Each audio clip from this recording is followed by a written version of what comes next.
Hey, and welcome to Toria Talk Tuesday. I am author and speaker Toria Leigh, and today's talking topic is in the potter's hands. So, I really want to talk about this idea of intentionality when kind of creating, and the intentionality that a potter has when creating a piece, whether it's a bowl or a pitcher or whatever it is. There's this idea of what the end product is, and so they design it for specific reasons. They're intentional with every single aspect of it. If they're making a pitcher, they're going to make sure it's got a handle.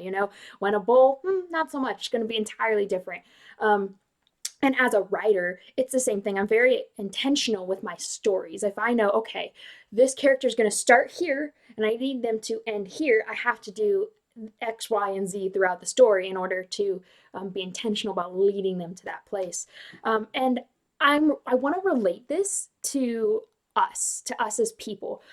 It's mentioned in the Bible. An analogy is that we are clay in the potter's hands. It's referring to God as being the potter, and we are the clay. He is designing us, he's shaping us, he's molding us, he's making us into who we're meant to be, and he is so intentional with how he does it.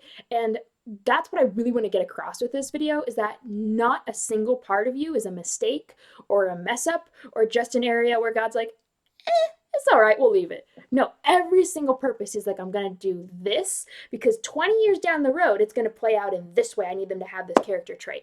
Or you know what? They have to have this quirk about them because this person over here, it's going to touch that person's life. And I think it's so cool that God looks so far ahead with such intentionality in our lives. The other thing I love about this analogy in the potter's hands is that clay has no right to talk back to the potter, right? The a mound of clay doesn't know what's in the potter's head. It can't see what the potter sees to be the outcome, and it can't see this whole big picture. And so sometimes we're sitting there like, yeah, but I want to look like that. Why can't I have that, curve? Why can't I have that handle? I want that, pattern, sticking with the pottery analogy.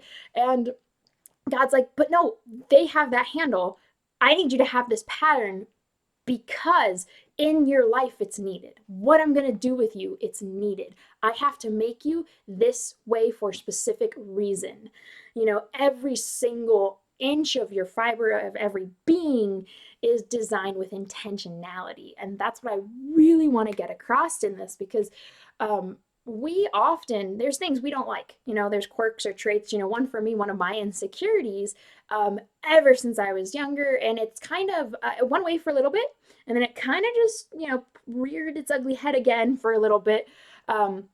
What is that I get all the time that I'm mature, and which most people mean it as a compliment, doesn't always register my brain as a compliment. I just turned 21, so in September, so last month, just turned 21, and I get all the time someone was like, "Oh, how old are you turning?" And I was like, "Oh, guess," and they're like, 26, and I was like, no, I'm 21.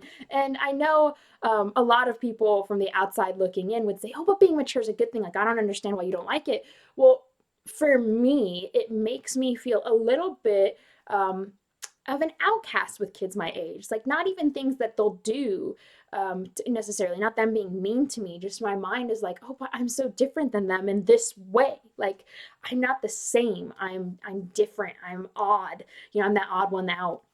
And that's what's interesting about these quirks and these traits. A lot of times from someone outside looking in, it doesn't make sense why someone's insecure about them. Someone could be a fantastic athlete, say they're a phenomenal runner, and they're like, yeah, I don't really like that I'm a runner. I really wish, I was musically gifted. And someone's like, but what are you talking about? Being a runner is awesome. Being athletic is awesome. But that's the thing, is these oddities make sense to us why we don't like them, and other people may not get it. So I really encourage you guys too, if someone comes along with, if you're privileged enough that someone trusts you enough to voice their insecurity to you, that you wouldn't be like, oh, but that doesn't make any sense. Why you think that? That makes no sense.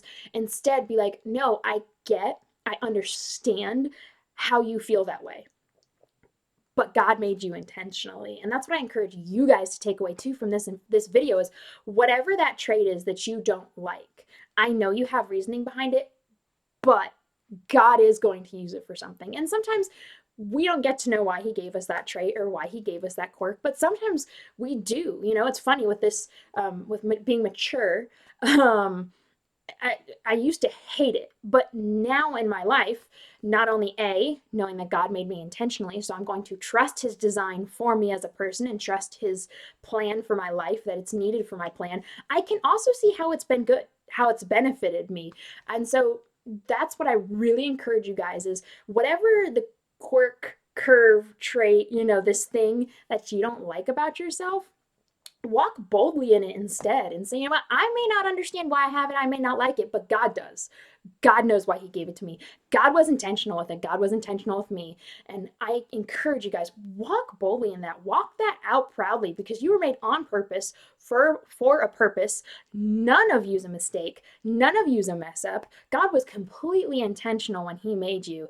Every single inch of you. And that's what I really want you guys to get from this video, because that's honestly how I battle a lot of my insecurities. There's a lot of times, like this maturity that came up when I just turned 21, and I'm like, oh, and here's the maturity thing again. I said, no, God made you mature for a reason.